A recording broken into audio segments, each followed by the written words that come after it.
Welcome to week 1 of the Bulletproof Diet course. This is an in-depth course that's going to teach you the stuff that I know.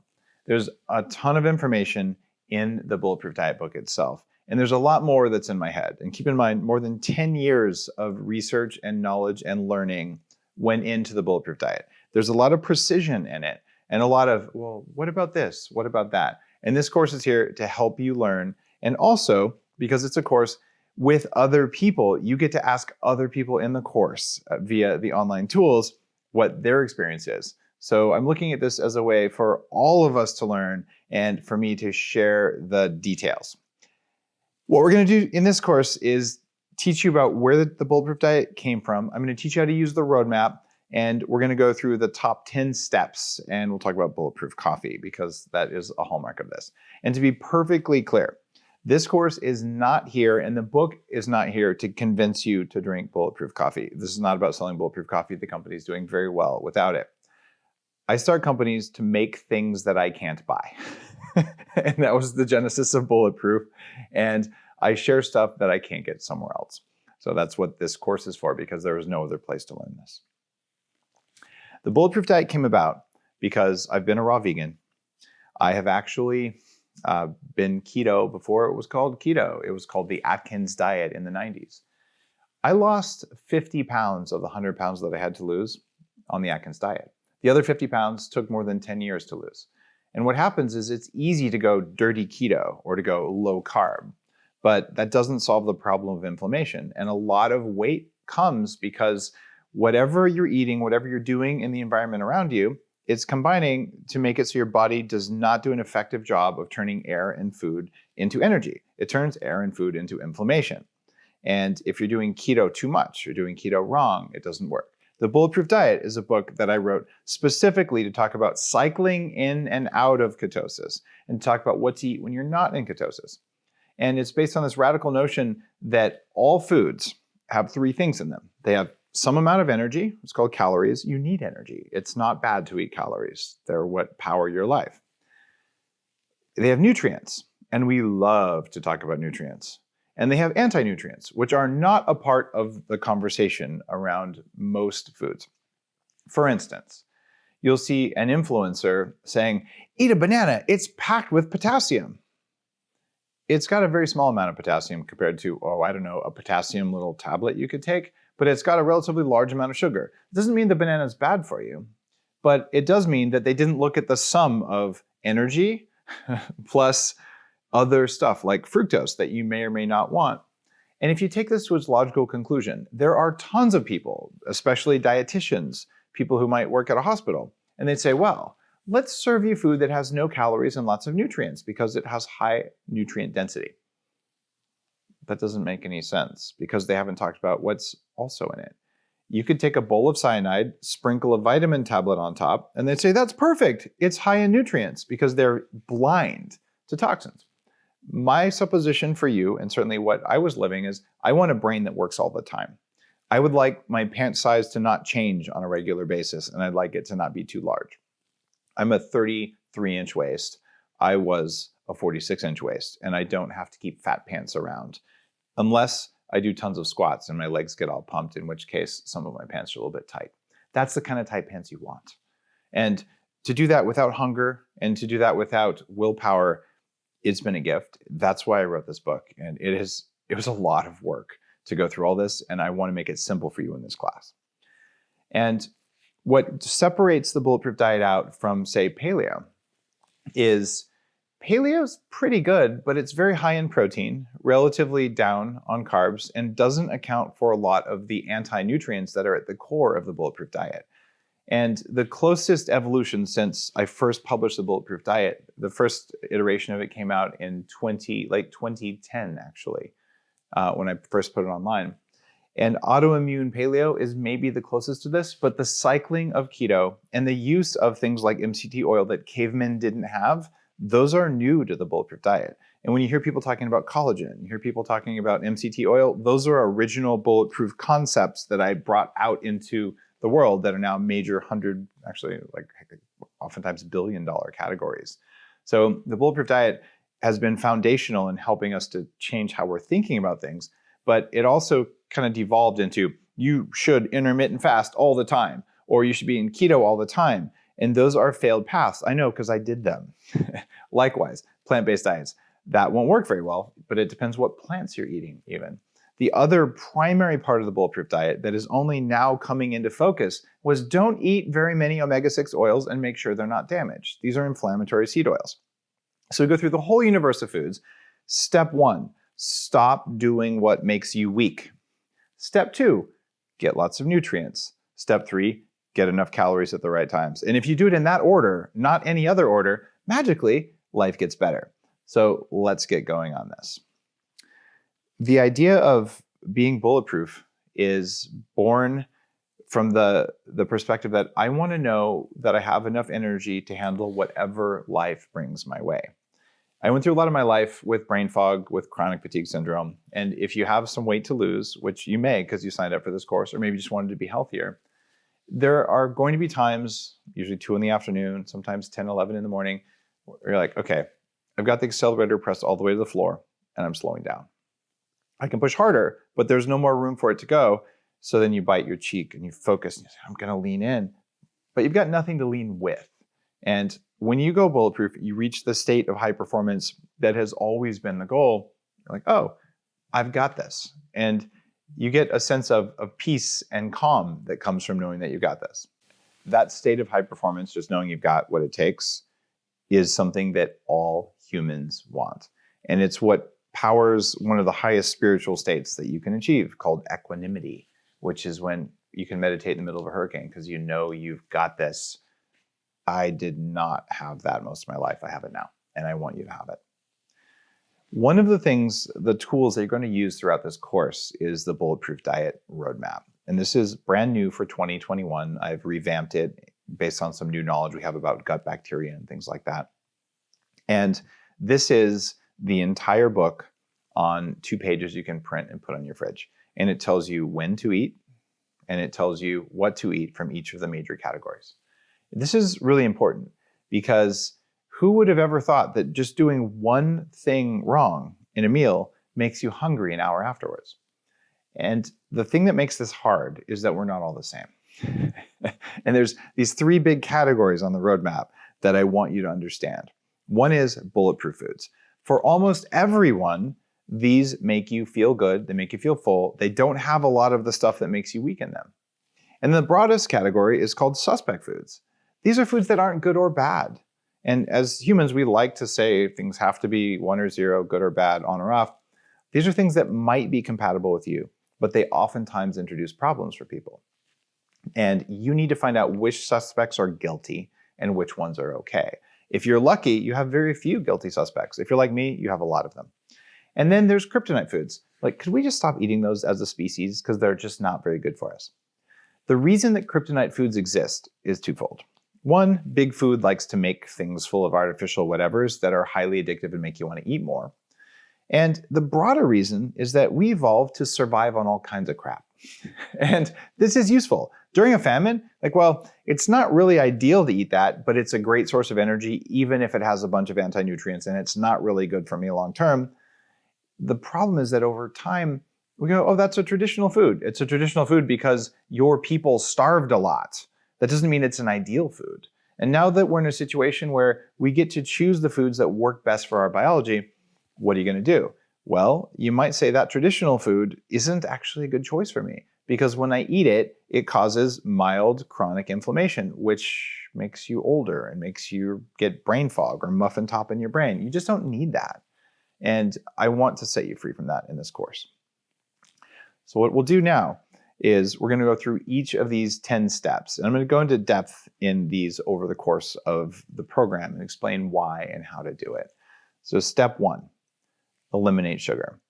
And sugar comes in hidden forms, fruit juice, sport drinks, and if you eat out, which you'll find is usually not a great idea unless you're very careful about where you go, sauces, salad dressings, even naturally derived things like honey, maple syrup, agave, can give you cravings, they can mess with your blood sugar, and they can make your blood sugar go up and then crash.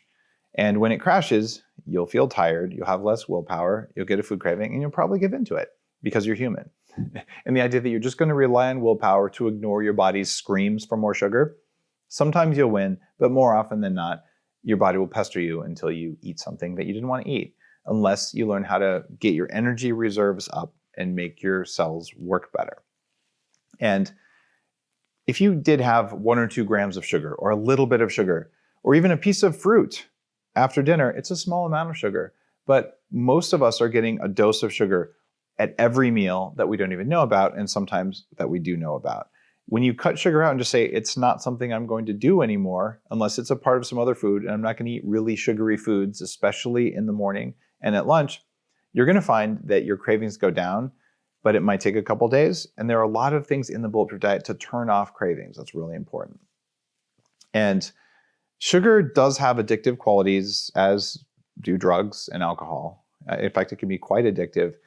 That first couple days might feel pretty odd and pretty uncomfortable. And I would ask you just to stick with it and say, you know what? I can still have carbohydrates. I'm not going to have sugar. I'm not going to have high fructose corn syrup. And you've got to do that to be successful in almost any diet. What you can do that's different on the Bulletproof diet is you can replace sugar with the right fats. You're like, what do you mean the right fats? Well, fats contain fat-soluble nutrients if they're done right.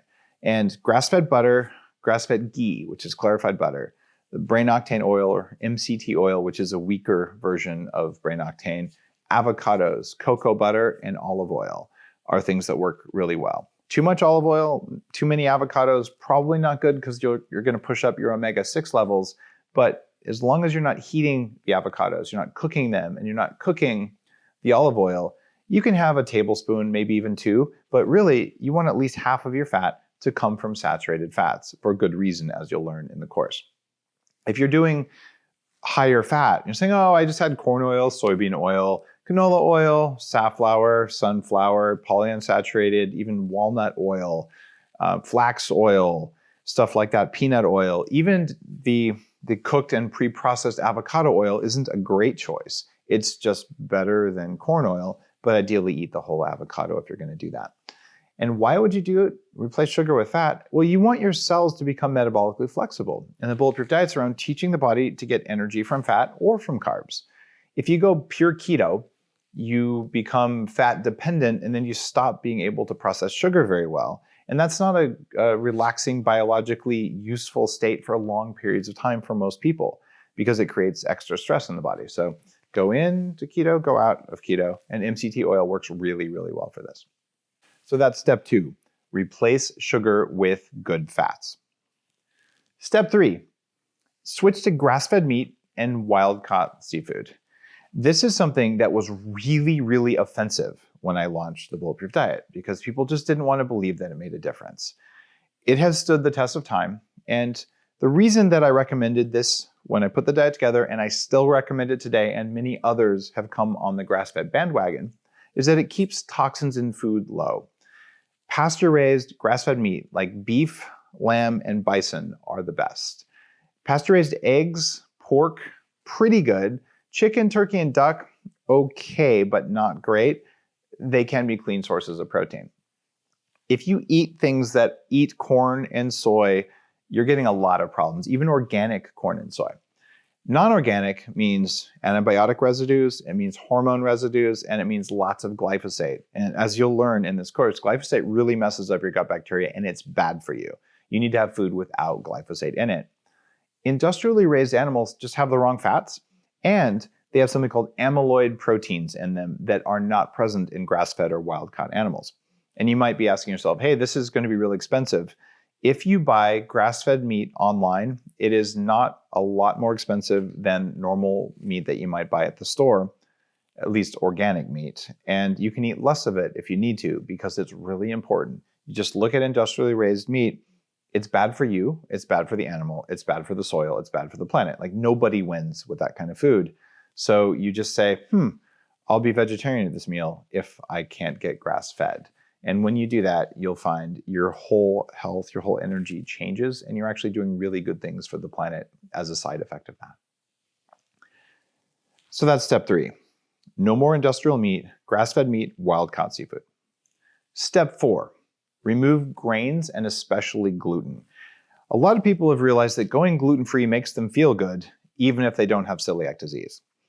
The hospital food and the big food industry has been pounding the drums for decades saying, if you don't have celiac disease, gluten's just fine. That's because gluten is dirt cheap. It's not because it's just fine. Wheat is really important to avoid because gluten and other proteins in it poke holes in your gut lining. And when you have holes in your gut lining, you get leaky stuff. Other proteins you eat go through the gut lining and they cause inflammation throughout the body.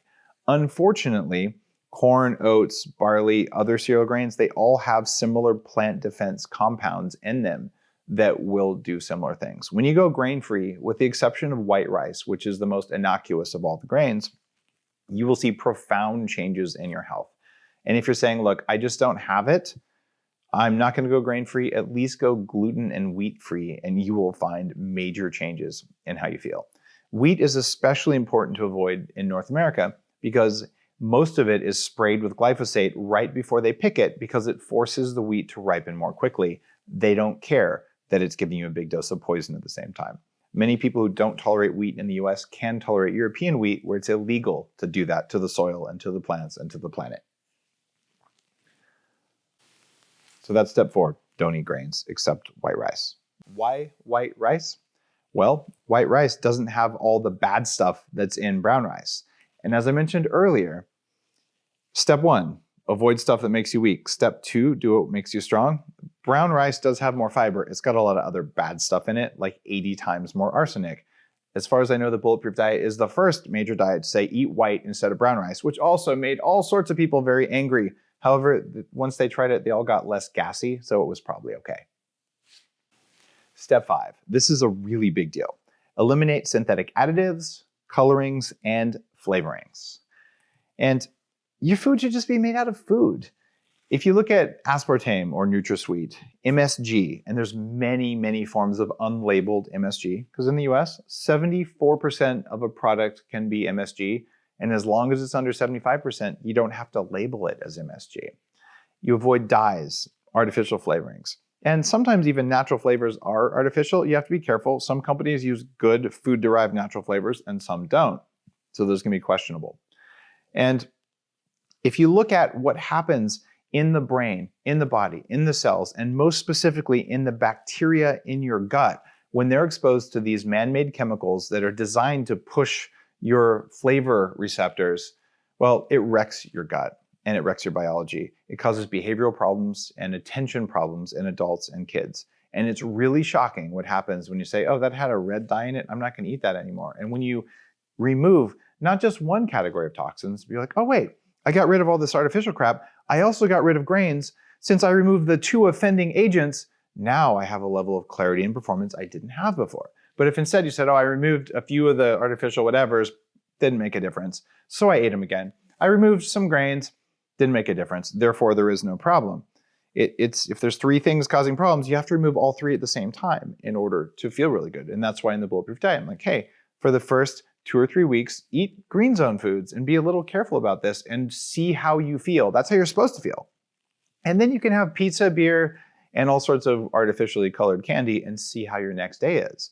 And go, oh wait, that's how I used to feel. But I like waking up with a brain that can string sentences together. I like waking up without sore joints or bad skin or whatever else.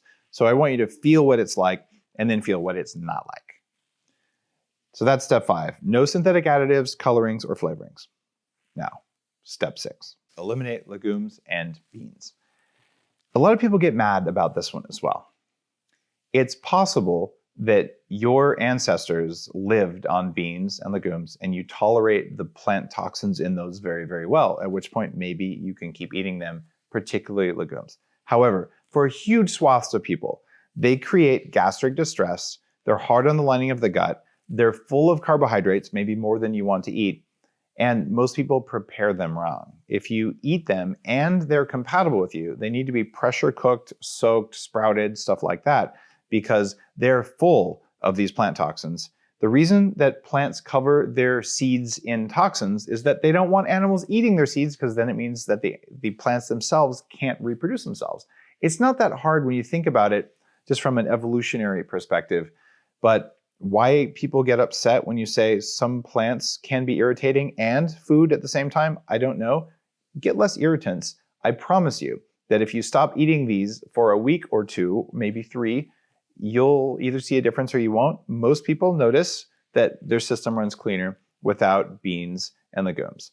And particularly peanuts are the worst. And you'll learn more about why peanuts are such a problem later, but peanuts and peanut oil should be nowhere in your house as food sources. Even though, yes, peanut butter and chocolate are good together, it's just not good for you in any way. So like I said, soaking, sprouting, fermenting, pressure cooking. If you go to a restaurant, the odds of getting a bean or a lentil that's cooked properly is approximately 0. Step 7. You want to remove all processed, homogenized, and pasteurized dairy. And that's because most dairy products have casein, which is a type of milk protein that is inflammatory and for many, many people has drug-like effects on your brain.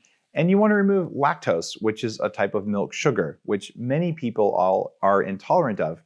But it's okay, even if you tolerate lactose, it's still a sugar that you probably don't need. And for most of us, you're going to get inflammation or digestive distress, particularly because when we process the dairy, when we cook it, when we put it through a very fine high-pressure filter to break up these fat droplets, it changes how your body can process these things. And yes, it's easy to package, easy to ship, it stores for a long time. It's just not good for you. Humans have never had that much milk in our diet in most of our societies. And if they did, it was always raw and it was always unpasteurized and unhomogenized. The reason we have so much now is there's a strategic milk protein reserve in a lot of countries, especially in the US, because it's a cheap source of protein. It's just not very good for you. If you look at something like dairy fat, though, grass-fed butter has very low levels of casein and lactose because when you churn it and you ferment it, it removes those things. And if you know that you're sensitive to milk protein, you can go to ghee, which is clarified butter. It's just the fat with all the protein removed. Almost everyone handles that very well. And you'll be surprised when you pull out milk, cheese, and other dairy products, including especially milk protein isolate. A lot of companies like to put that in coffee and sports drinks and all sorts of stuff because it's as cheap and abundant as pea protein. It's just not very good for you, and it's not even organic. You don't want to do that stuff. But milk fat makes you feel really, really good. So don't look at milk or dairy as a thing. It's 3 things. It's carbs from lactose, it's protein from casein and other types of protein, some of which might be useful for you, and it's milk fat, which if the cows ate grass is it's just an amazing source of nutrients, and it tastes really good too. So butter is okay, and the reason is just the butter doesn't have the protein and the carbs in it. That's why. If you are going to eat dairy, and many people do tolerate dairy, you want raw dairy. You want something called A2 dairy, if you can get it, which means it comes from a kind of cow that doesn't make an inflammatory casein protein, or better yet, sheep's milk, which is compatible with most people because sheep proteins are much closer to the type of milk proteins that we evolved to eat as humans. That said, you don't need any dairy protein in your life whatsoever, as long as you have butter. Step 8. Switch to organic fruits and vegetables. Why would you do that? Well, because you don't want pesticides, because pesticides mess with what's going on in your gut. You don't want glyphosate residues as well.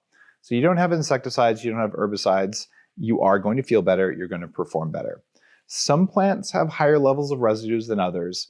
There's a link that you'll get as a part of the course from the Environmental Working Group that says if you don't eat organic, what plants are the safest ones to eat. For instance, avocados.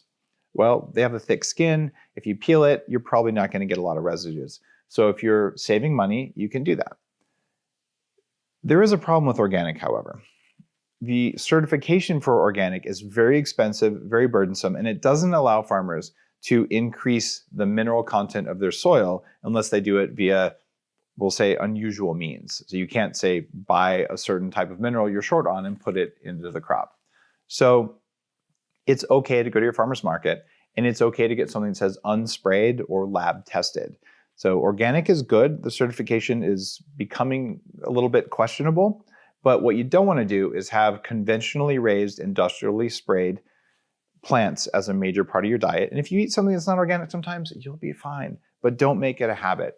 And if you're cutting corners, follow that environmental working group list to say, all right, these are the things that you can do more cheaply. And if you're really on a budget, like I was as a student, like, all right, of all these 10 steps, organic was expensive. I'm going to go conventional for the ones that are least likely to be a problem, and you'll be all right with that.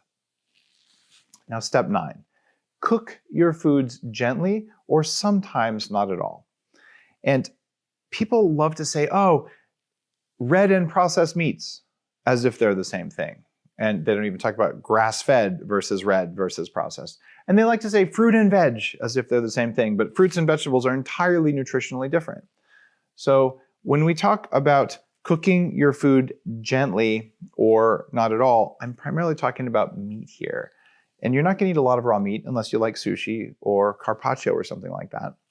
But smoking, frying, and grilling cause way more damage than you'd think. And when you see a study of red meat does this, if you don't know how the red meat was cooked, it's not a very good study. Because these things change the proteins in your meat and they produce several different classes of carcinogens that stick to the surface. Your best bet is to cook your food slow and low or under 320 degrees Fahrenheit. Nuking your food in a microwave does create byproducts that you don't want. You will not feel the same if you use a microwave. I'm sorry, I don't want that to be true. It is true. And if you fry your food, you're almost certainly getting bad oils. But even if you fry it in really expensive good oils, they break down at the high heats and you get byproducts you simply don't want. A recent study just found out that eating 1 serving of fried foods a week had long-term inflammatory effects. Fried food isn't really food, even though it's delicious and crispy, I know. There are ways to cook your food in the oven and add melted butter or other fats afterwards, and it still tastes really good, but then it doesn't want to kill you, and that's good. If you look at the Bulletproof Diet Roadmap, I talk about which types of cooking are best.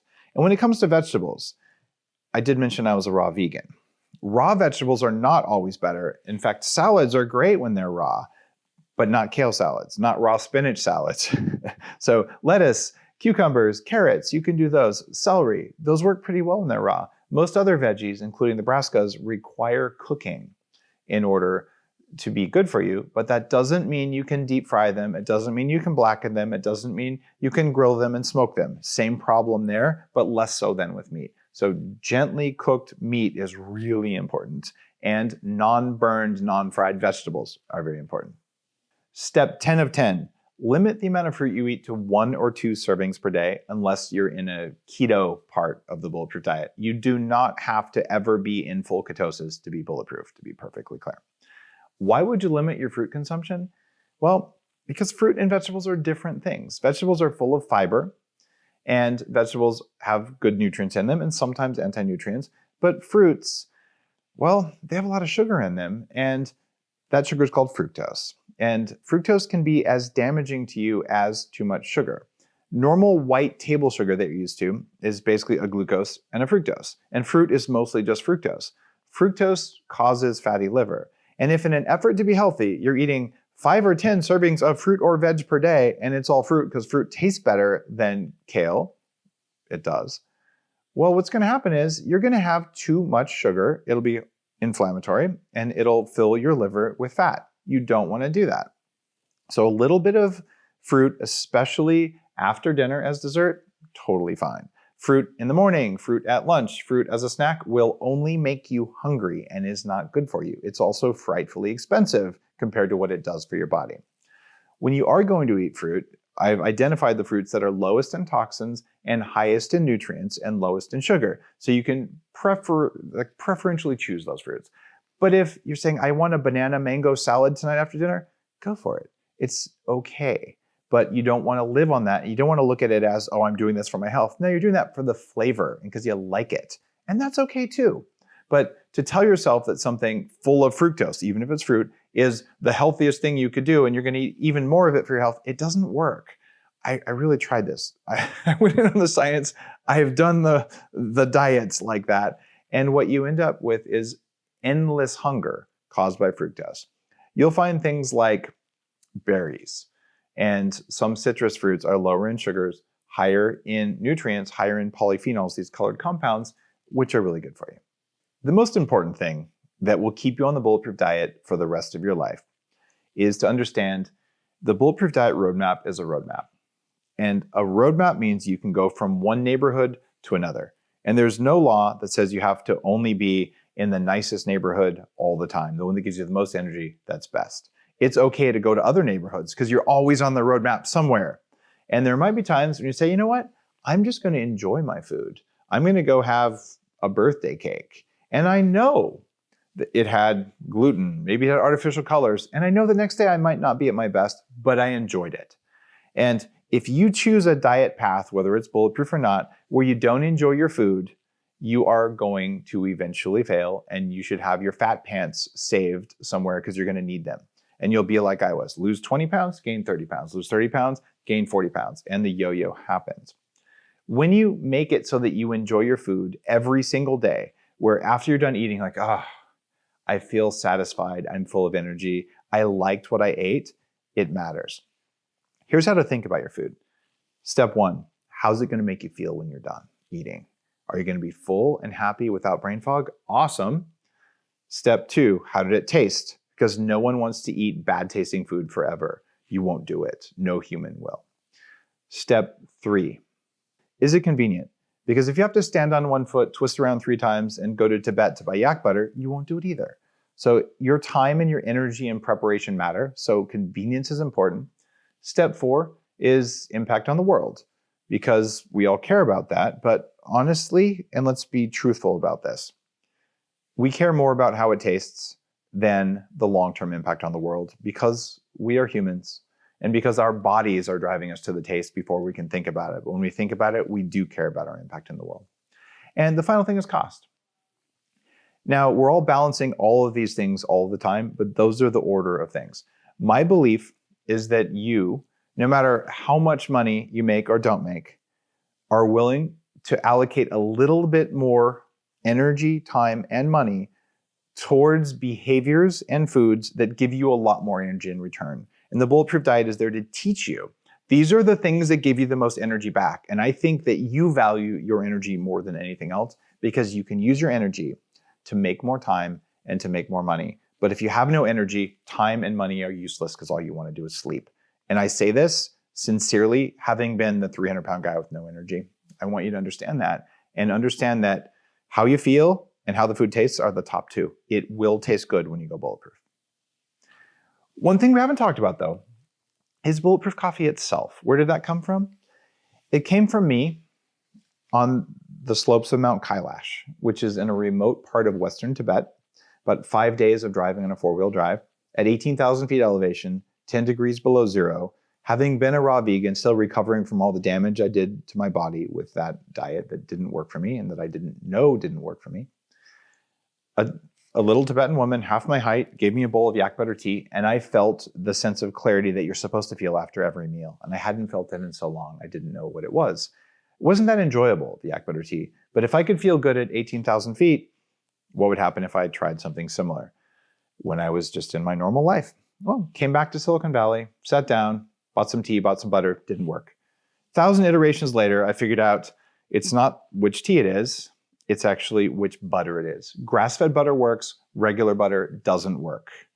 Industrial butter, fed corn and soy, even organic butter, fed organic corn, organic soy, does not have the right fatty acids to make you feel good. You have to blend it. And using coffee without mold is much better than tea. And using moldy coffee has very unpredictable results, which is why Bulletproof is the first company to create a mold-free, clean coffee and still has the best one with the most testing on the market. And what I found there was when you blend those things together, it stacks up many different biologically useful things to do. So one part of the Bulletproof coffee origin came from ancient knowledge about blending butter into tea. One part of it came from the anti-aging work that I've done for 15 years running an anti-aging group, which taught me about the benefits of MCT oil before it was a widely known thing. And when I managed to combine those two things with the benefits of coffee that are very well understood now as a superfood, it does things that are greater than the sum of its parts. And you'll learn about those different mechanisms throughout this course. And the reason Bulletproof coffee is so important is it teaches your body to have some ketones, these fat-burning molecules present, And when that happens, your metabolism starts saying, wait, maybe I should always be able to burn fat and always be able to burn sugar. That's called metabolic flexibility. That's called resilience. It's called healthy. And when you do that, you really, really, really aren't hungry. And since the best way to succeed at any diet is to not be hungry, Bulletproof Coffee will do that for you in spades, and it will not turn off fasting. Next week, I'm going to teach you about cyclical keto and guide you through the 2-week Bulletproof introduction protocol. So you can feel how you're supposed to feel all the time. And then you can start adding things in to find out which suspects are guilty for you. Enjoy the rest of your week. Start experimenting with these 10 food things and wait until next week when you really learn, here's how to start going bulletproof. Right now, you go through your pantry, figure out which of these things does not match with what I just learned, and start setting them aside. You're eventually going to learn, there's things that are not food at all. There's things that are compatible food with me, and there's things that are food but that are not compatible with me. And then there's foods that actually make you feel amazing. And once you know those categories for you, it changes everything.